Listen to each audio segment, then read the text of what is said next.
Open your cerebral cortex and shift your lobes into upper beta phase, because you are going to have Bitcoin knowledge transmitted directly into your vestibulocochlear. Your host at Bitcoin Knowledge is Trace Mayer, an early Bitcoin advocate since it cost $0.25, but this is not intended to be investment advice. A doctor of jurisprudence, but this is definitely not legal advice. And an investor in core cryptocurrency infrastructure, including Armory, BitPay, Kraken, and Nitagio, but this is not a recommendation of those services. Here, you get fed via direct mind download with pure and free Bitcoin knowledge. Bravo Tango Charlie Kilo, episode 101. This is all about wallets, class 201. We have with us Andy O5. He's senior developer at Armory Technologies, which is the developer of the Bitcoin Armory wallet. Welcome to the show, Andy. Thanks, Trace. Glad to talk to you. So in the previous episode 100, we had talked about private keys, public keys, a concept of entropy, cold storage, hot storage, network security, wallet security. So we're going to go into some of these concepts a little bit more in depth. And I wanted to start out with the root seed. So in Armory, what is this concept of the root seed? Well, I call it the root key, and it's a key that you use to generate other keys. So one of the ways in which Armory makes security easy is we've implemented a feature called Deterministic key generation. So given a root key, you can generate keys off of that will always be the same. So we have a chain of keys called the key chain, and it's not like a regular keychain that you keep your physical keys on. It's simply a enumerated list of keys that come from the root. So starting with the root key, we have a key at index 1 and 2 and 3 on up to however many keys that you need. And when you need more keys, because we suggest you do every transaction on its own key, not reuse keys for more than one transaction. Well, I should say more than two transactions, because there's going to be one transaction coming in and then eventually one transaction going out. So using any key for more than two transactions will have a incremental negative impact on your privacy. Now, that when you say two transactions, that would be one transaction where there's an input, and that's where Bitcoins come into the public key. But right. Then also one transaction where there's an output, and that's where Bitcoins go from one public key to another public key, right? Well, from one to more than one. In general, your outputs aren't going to match what you want to spend. So in the same way that you would go to a convenience store and buy a candy bar, if you use a $20 bill, you're going to get 18 something dollars back in change. And so that change also goes to a new key. So it's coming back to you. So what we do is we generate the next key in our chain to receive that change. And then that change will be the one input, and eventually that change will get spent on one output. So the key that we used for change then becomes a new key that has one input and one output, just like every other key in our wallet. Well, and that's how Armory does it. Now, there are some other Bitcoin wallets out there that send the change back to the same address that it sent it. So there's that's not as privacy good. issues, right? That's not as good for privacy. So it certainly is simpler.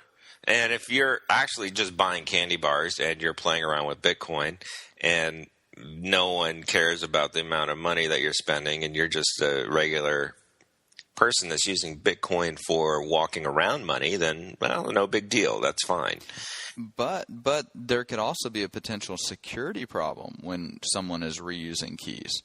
I think it was one of the Android wallets where the private key could be deduced from one of the signed transactions because of a poor way that the private keys had been generated.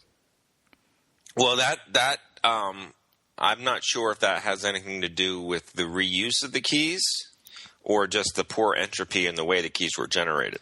Well, the reuse of the key. So when the transaction showed up in the when a transaction would show up in the network, you could, because it had a signature from the private key, you could deduce what that private key was only from the transaction in the network, which is public. And if you had sent the change back to that address, then and somebody were able to deduce the key from that transaction, then they could, in effect, steal your change. Well, the way that the private key signing works is that you should not be able to ever work backwards. If there's poor entropy, then there's going to be a particular kind of attack that will attack the poor entropy. So those two kinds of attacks are separate and distinct. I don't know if that was the case in the Android weakness, yeah. But I could be misinformed about that, and that's something that somebody else might have more knowledge about. Well, and so that's one reason why it's good to always be using a new public key whenever your Bitcoins are coming back as change, or whenever you're sending them to somebody, is so that there's not that additional piece of information out there. Right. That could potentially be used in some way. Now, also, when Bitcoin Core or Bitcoin QT came out, when you backed up your private keys, it would only back up 100 of them. Mm-hmm. How is this root seed concept and how Armory has implemented it, how is that helpful so that you make sure that your Bitcoins are backed up? Well, the thing about having deterministic key generation is you only need to back up one key, and then you can generate all of the keys that your wallet uses. So there is no concept of backing up a bunch of keys, and then once you use those up, then you have to back up a bunch more keys. That's not a sustainable system. No one's got time for that. You know what I'm saying? So this allows you to simply back up one key, and then that key is used to generate all of the other keys. Also, I want to put in here that we have a new version of this coming out soon where it's not a chain, it's actually a tree. So you have the potential to back up many wallets with one private key, rather than having the keys indexed by a single integer that counts up from 1 to whatever. You have now a vector of integers, such that you might have a key at index 1.1.1, and geez, that sounds a little bit like IP addresses. So yeah, that's about how these are indexed now. They look more like IP addresses, and you can actually have various organizations of your tree where one private key has a bunch of wallets, or you can have it as one private key has a bunch of accounts, and each of those accounts has branches, and each branch has various addresses on them. So we're taking this whole concept of deterministic key generation to a whole other level with the deterministic key tree.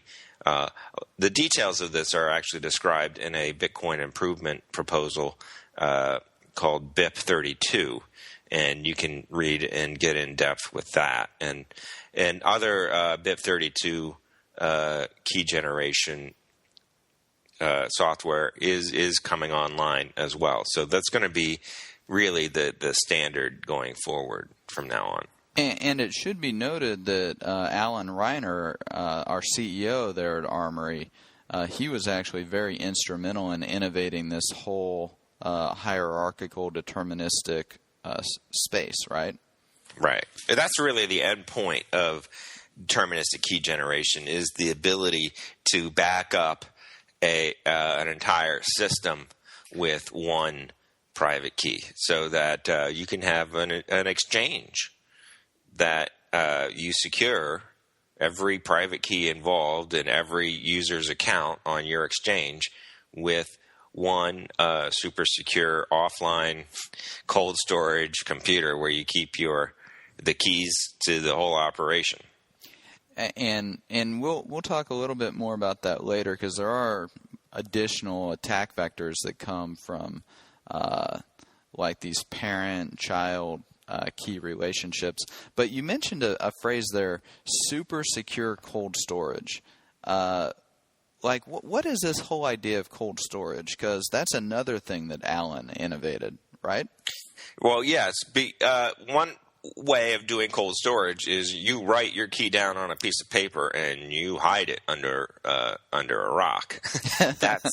That is your super cold storage, because no hacker is going to be able to find your piece of paper. If they do, then they're not a hacker. They're a burglar.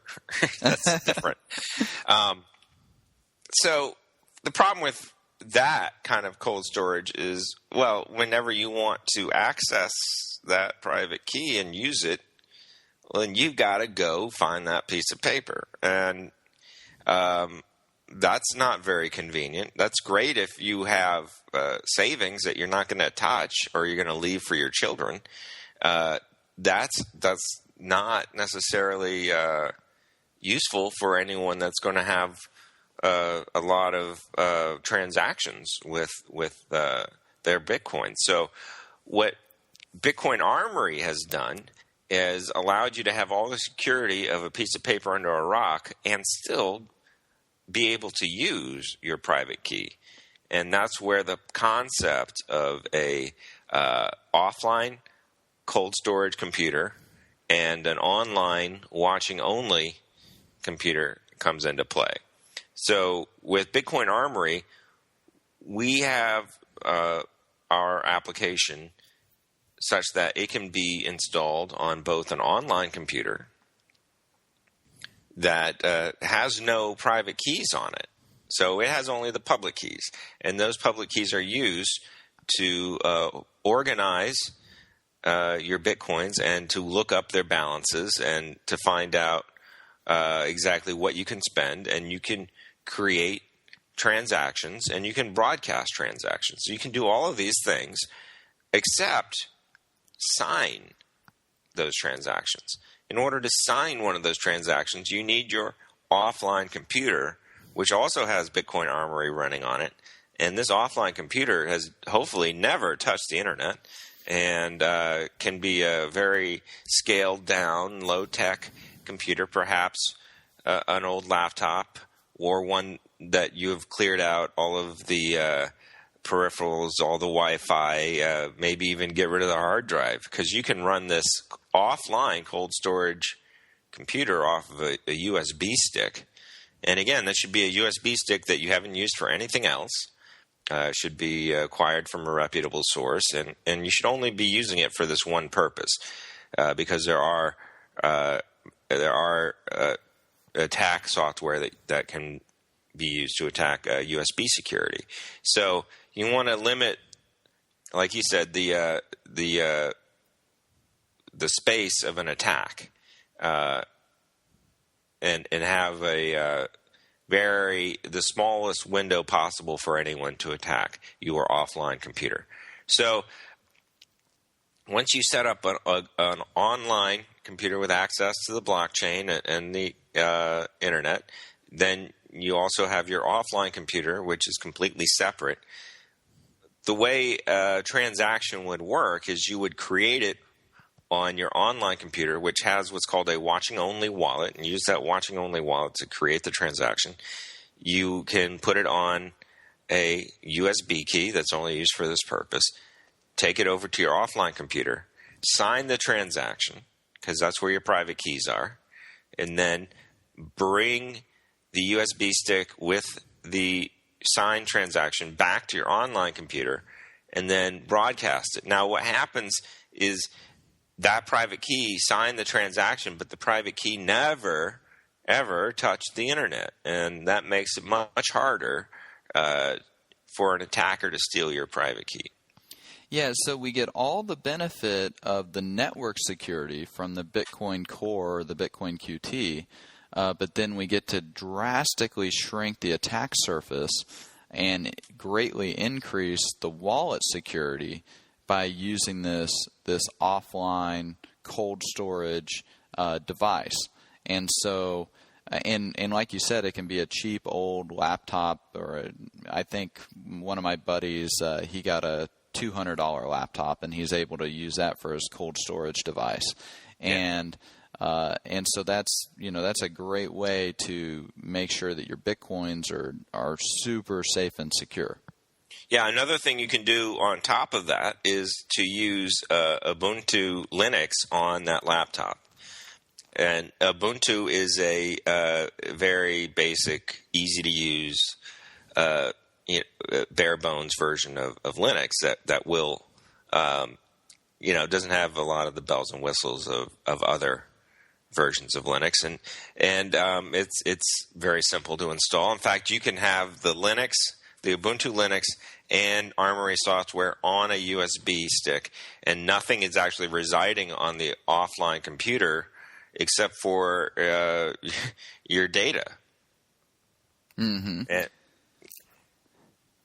so that can be super secure. So it's not just the fact that you have this computer offline. It's also more, you can increase the level of security by running really basic operating system on it. Exactly, because then, the less moving parts there are, the easier it is to secure those small number of remaining parts that are actually there. Yeah. Right. I mean, again, you're constantly looking at ways to reduce the attack surface. You'll never get it down to zero. There's always a way, especially when humans are involved. There's always a way. Humans are very creative.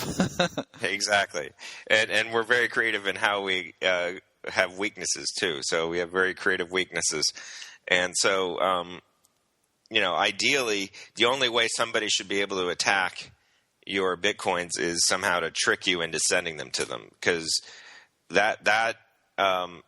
even that, you can reduce the attack surface for having somebody trick you into doing that. Because, if you use a multi-signature on top of this, then that would be having your Bitcoins secured with multiple keys, and that's going to be covered in a future podcast.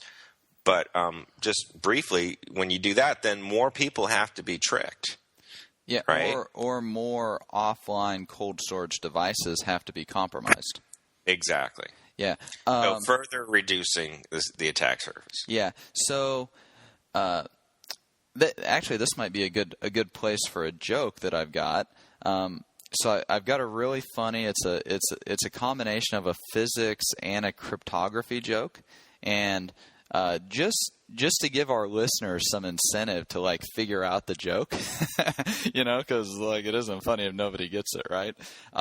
So on the podcast main site, so www.bitcoin.kn, there's a little orange button where you can start a recording, and so anybody who can explain the joke, we can feature it on the podcast.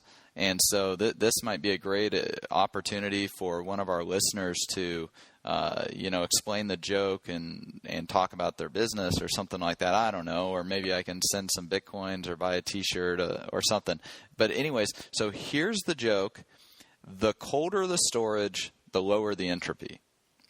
And so if anybody can explain that joke, just go to bitcoin.kn, click on the orange button and record the explanation there.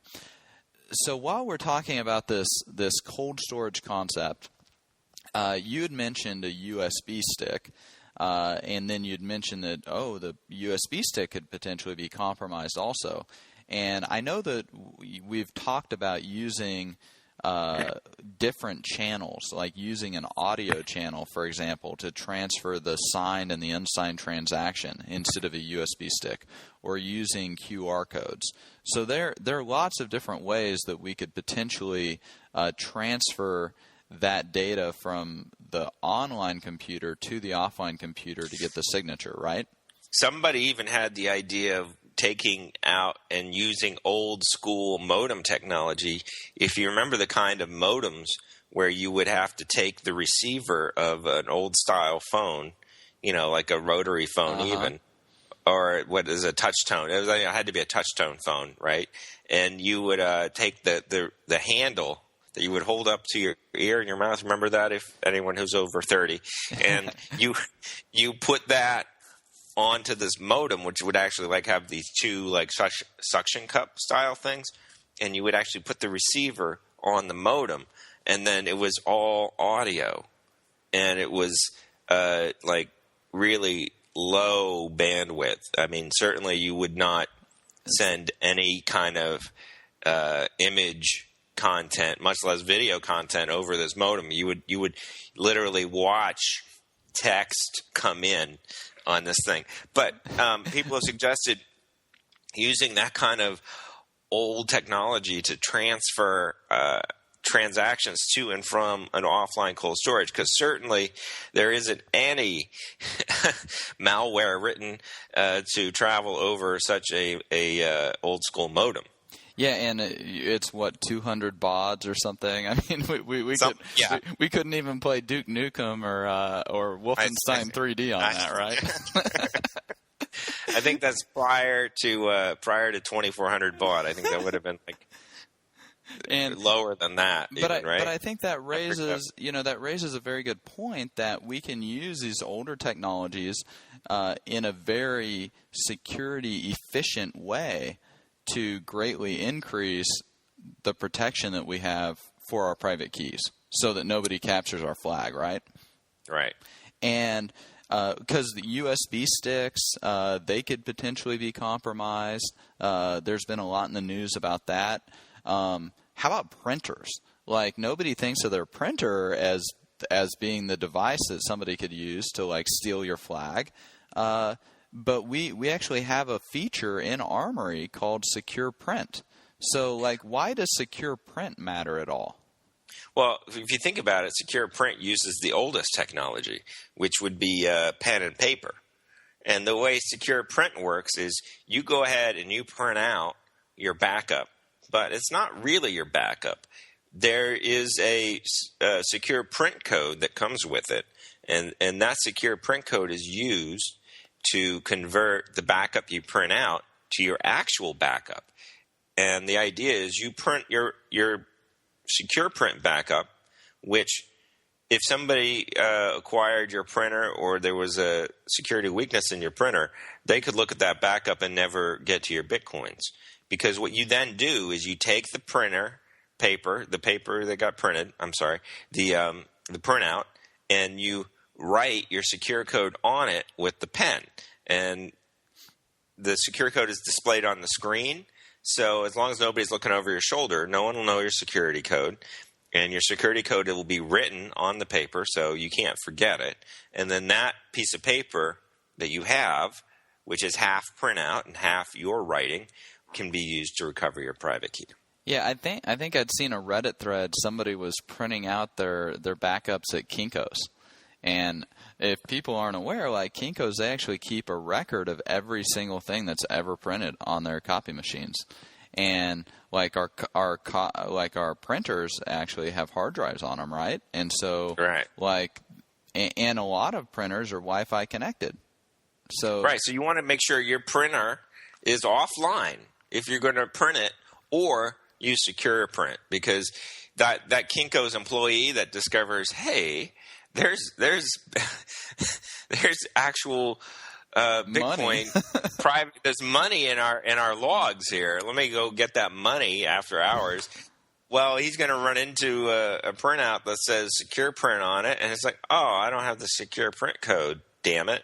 And he's not going to be able to steal your money.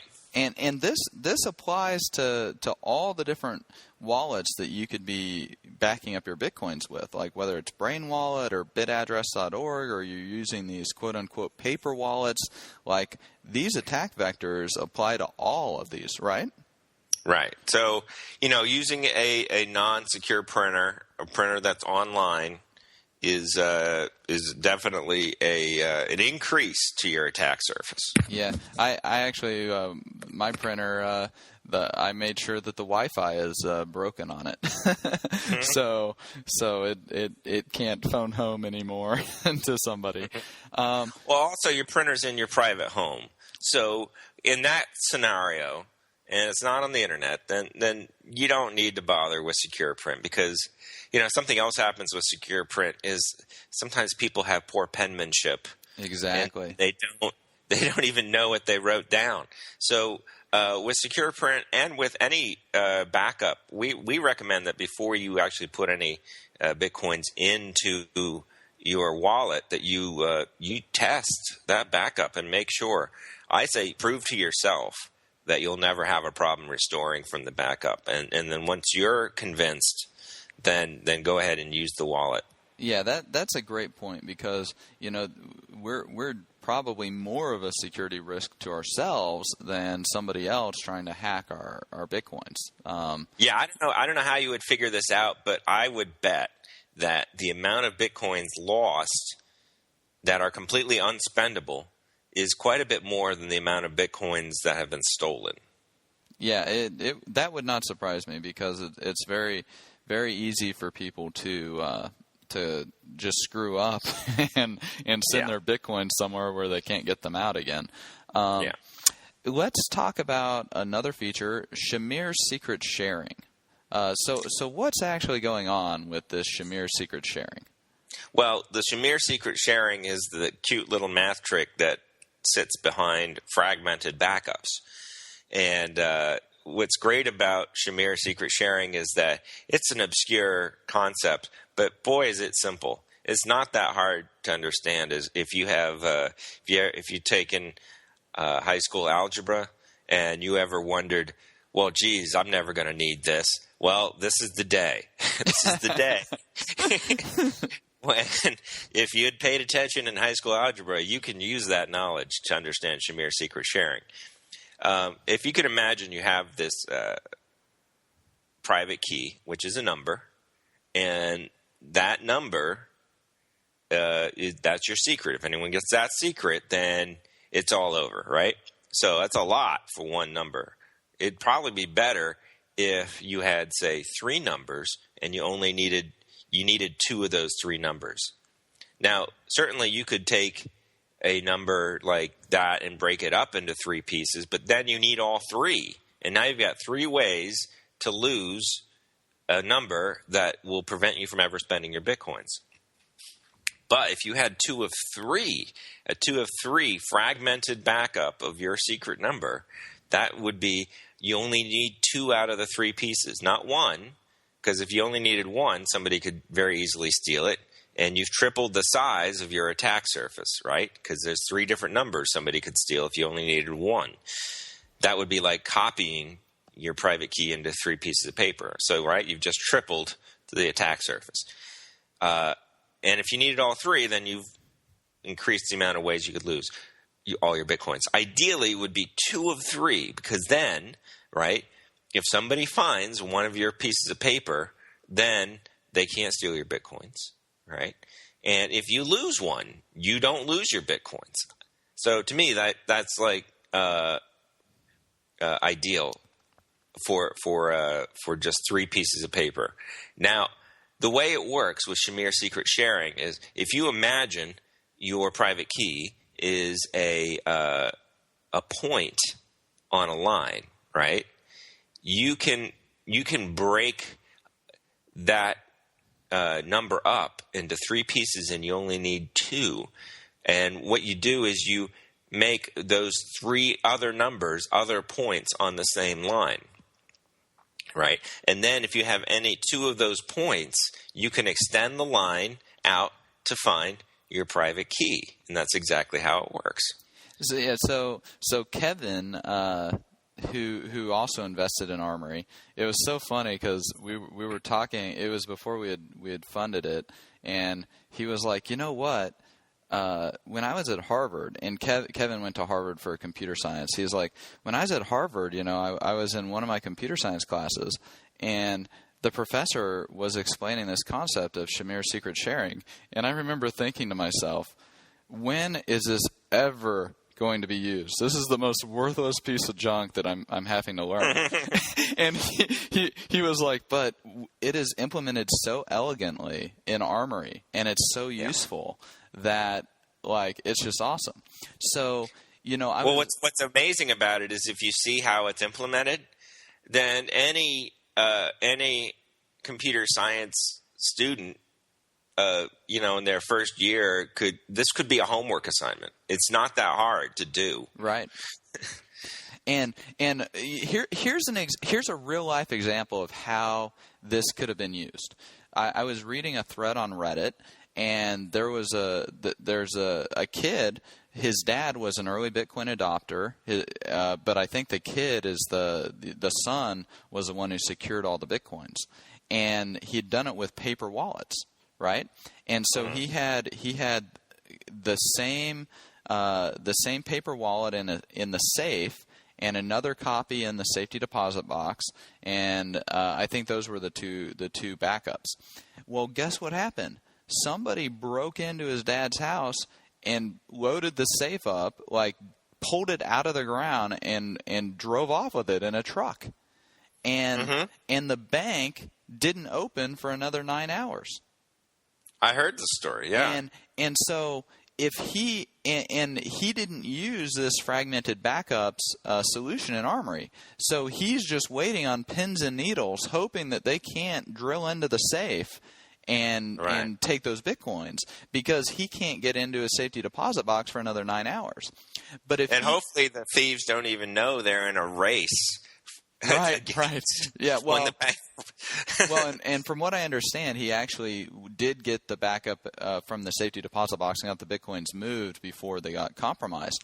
But this would have been a perfect example of where this concept of the fragmented backups in Armory could have been very, very helpful, right?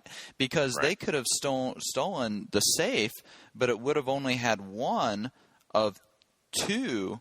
There might have been 3 fragments in the backup, and you need any 2 of them, but only one of them would have been in the safe, right? Right. So he could have, the safe could have got ripped up out of the cement, drug out of his garage, and yet he could sleep without even any worry at all, because they wouldn't have been able to compromise the Bitcoins had he used this fragmented backups feature. Right. Yeah. So this is, it's, and we should also distinguish this fragmented backups is completely different from multi-signature. Right. A lot of people hear 2 of 3 and they think, oh, that's like multisig. Well, I mean, on the surface, it sounds a little bit like multisig, but it's actually quite different. And there's one key difference between, Shamir secret sharing and fragmented backups and multisig, and that is there is a single point of failure. That is when you get your private keys when you get your fragments together to recover your private key. Well, now you've got one single point of failure. With multisig, you're actually signing transactions with multiple signatures, and all of those signatures are never required to be in the same place. I mean, all those private keys, they can each sign, whereas multisig is much better for having secure transactions that require multiple signatures, because those private keys, each necessary component to sign a transaction can stay separate. And that is much more useful, actually, for day-to-day use. Yeah, because one could be your your smartphone, one could be your online computer, one could be your offline computer, and it could require 2 of 3 on the multi-signature, and then 2 devices would have to be compromised. So, so there we go. We've talked about root seeds, cold storage, watching only wallets, secure print, Shamir's secret sharing, how we can use these fragmented backups. Oh, one last feature we should probably talk about. Like, what's the difference between a private key import and a private key sweep when we're bringing Bitcoins into Armory? Well, when you do an import, you're actually taking the private key with the Bitcoins that are associated with it in. You're actually bringing that private key into your wallet. Now, that private key is not recoverable through your root key. It's separate, but it can be considered part of your wallet. And when you import private keys, you do need to back those up either separately or create a new backup, which includes your root key and all of your private keys, including the new ones. So it's really not the most convenient way, not the easiest way to bring external Bitcoins into your wallet. A much better way. If you use the import, you also have all of the security risks that those private keys had before they even came into Armory, right? Right. Well, you're expanding your attack surface to whatever those private keys were on before.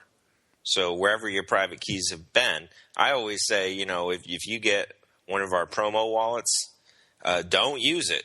You don't know where those keys have been. Well, they've been at least with Armory Technologies. Right, exactly. So, when you get one of our promo wallets, that's a perfect example. You don't import those keys. You should sweep them. And what that means is you just take whatever Bitcoins are in those private keys and send them into a private key. Well, send them to a public key for which you have the private key in your wallet, and you know the security level of that private key. And that's a new private key that's been generated by that specific instance of Armory that you're running. Right. So it's brand new. It's clean. It doesn't have any history associated with it. Much more secure than a private key import. Right. But, there are purposes for which you really want to import a key. Perhaps you have a vanity address, which, has the name of your company in it, and you use that to collect donations or receive payments from people. And you don't want to give that up, but you also want to have it in your wallet so you can track it and use the funds that are in it. So certainly you would import such a private key. Now, the whole point of this is to say, look, we have this import feature, but the only time you need to know exactly why you're importing it rather than sweeping it. And if you have a good reason to import it, then go ahead. It's fine. Just understand that generally it's not as good as sweeping. Yep. Okay, well, wonderful. That should be just about it for episode 101. We've had Andy from Armory Technologies, developer of the Armory Wallet, and we've been talking all about wallets in this episode. And so thank you very much, Andy. Thank you, Trace. Be sure to get a copy of the free Bitcoin Guide at freebitcoinguide.com. Got a question or suggestion? Record your voice at bitcoin.kn. Don't be shy. To help the show, share bitcoin.kn with friends, post about it on Reddit, and otherwise spam the interwebs. Your iTunes comments and 5-star reviews are very important to us. Please continue tuning in to the Bitcoin Knowledge Podcast, where we release interviews with the top people in the Bitcoin world. Now take some choline and let that Bitcoin knowledge consolidate.